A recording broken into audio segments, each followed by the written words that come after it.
Welcome to the complete guide for WAN 2.1 video generator. If you're looking to create stunning, eye-catching videos, you're in the right place.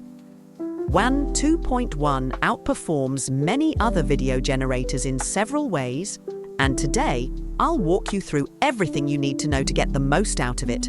Let's dive right in. First up, let's talk about earning credits. Credits are your key to generating videos, and WAN 2.1 makes it easy to earn them daily. Here's how. Check in every day and you'll get 50 credits. Like your own video and you'll earn 5 credits, and you can do this twice. Publish a video and you'll get 20 credits, which you can also do twice. Add it all up, and that's 90 credits per day. Not bad, right? You can use these credits to create as many videos as your creativity allows. Now, let's talk about Turbo Mode. WAN 2.1 offers Turbo Mode for both images and videos. Here's what it does. It cuts credit costs in half and speeds up generation time. But there's a trade-off. The quality is lower. If you use Turbo Mode for all your video generations, you can make up to 18 videos per day. Just a heads up, Turbo Mode doesn't work for image-to-video generations, so keep that in mind. Speaking of images, let's address the elephant in the room. The image generation quality in WAN 2.1 isn't the best. Compared to tools like Dolly or even VidNose, it falls a bit short. I've included some examples in this guide so you can see for yourself. Now, onto the star of the show, the text-to-video generator. WAN 2.1 gives you 3 options for generating videos: 2.1 Plus, 2.1 Turbo, 2.0 model. Each has its own strengths, so you can choose based on your needs. Let's break down the key features. The enhanced prompt button helps optimize your prompt, making it easier to get great results. You have an 800-character limit for your prompts, so make every word count. WAN 2.1 supports all the most common aspect ratios, so your videos will look great on any platform. Inspiration mode adds more creative freedom, but it can make the video less accurate to your prompt. If you want precise results, turn this off. The sound effects button is a neat feature, though I haven't fully tested it yet. In inspiration mode, it only adds music, so keep that in mind. If you're using the image-to-video generator, here's how it works. Drop in a reference image to set the first frame of your video. Enter a prompt, just like in text-to-video. Choose inspiration mode and sound effects. They work the same way as in text-to-video. There's also a start and end frame mode, where you can set both a starting frame and an ending frame with the same customization options. This is perfect for creating smooth transitions or telling a story through visuals. Now, let's talk about the best way to write prompts for WAN 2.1. The key is using the Coles method, which I introduced in my Kling video 6 months ago. COALS stands for C. Camera movement. Describe how the camera moves, like zooming, tracking shots, or wide-angle views. O. Object, subject. Define the main focus of your video, whether it's a person, animal, object, or even something imaginary. A. Action.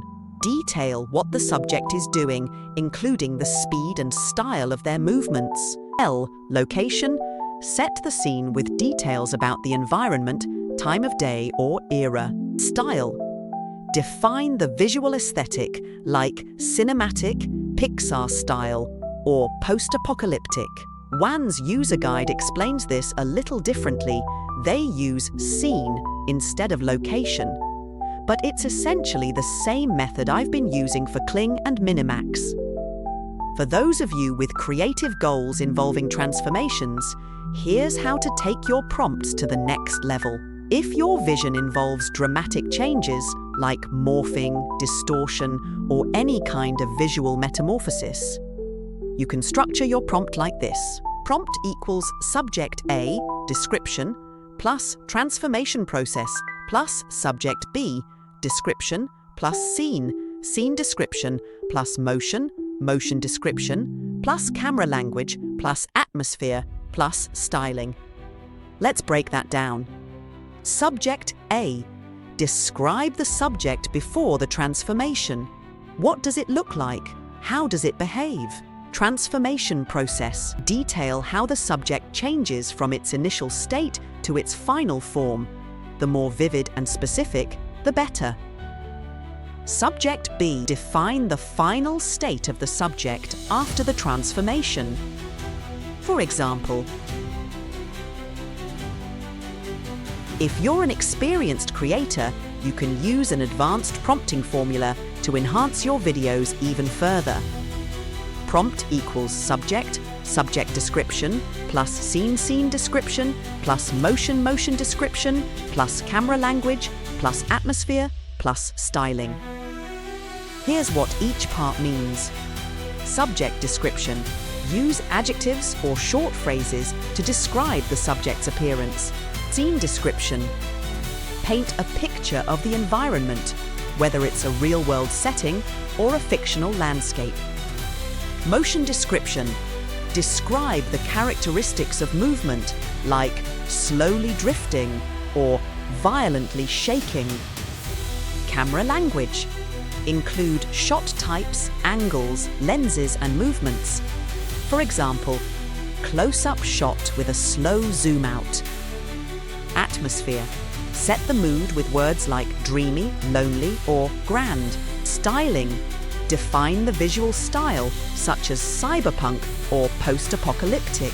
By following these structured approaches, you can create prompts that produce stunning, dynamic, and professional quality videos.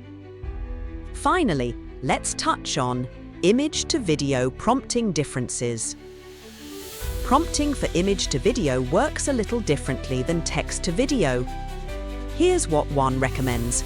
Insert image-to-video guidance from the user guide here when you get it. And that's it. You now have the complete guide to WAN 2.1 video generation. Whether you're crafting transformative visuals, experimenting with advanced prompting techniques, or simply exploring the platform's features, WAN 2.1 offers a powerful toolkit for bringing your creative ideas to life. Hopefully, this guide helps you get the most out of it. Thanks for watching, and happy creating!